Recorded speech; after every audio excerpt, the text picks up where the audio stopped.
Vater hing dein Job an Nagel, denn ich werd ein Fernsehstar. Vater hing dein Job an Nagel, mein Leben scheint mir sonnenklar. Ich kauf dir dann ein Sportcoupé mit Liegesitz und Schiebedach. Doch wenn du erst mal meinen siehst, dann werden deine Augen gleich schwach. Die Spesen zahlt das Fernsehen, das Benzin, das Radio. Nach kurzem werd ich schwimmen in meinem Bankkonto.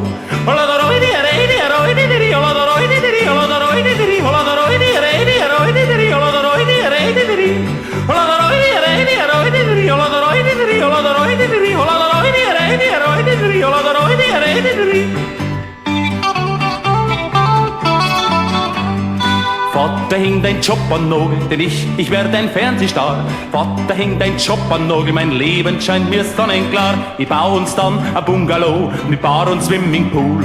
Die Kosten spielen keine Rolle, die lassen mich ganz cool. Ja, ich mach dann nur noch Reisen mit dem Düsenjet und Wait.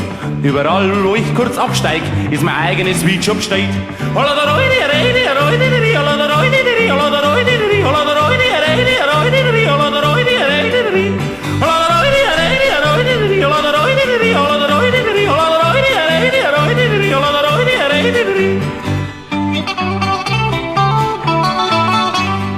Vater hing dein Job an Nagel, denn ich werd ein Fernsehstar.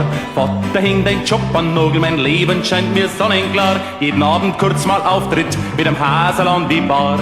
Sag, ist das nicht dein Leben? Nur schade, es ist nicht wahr. Hola,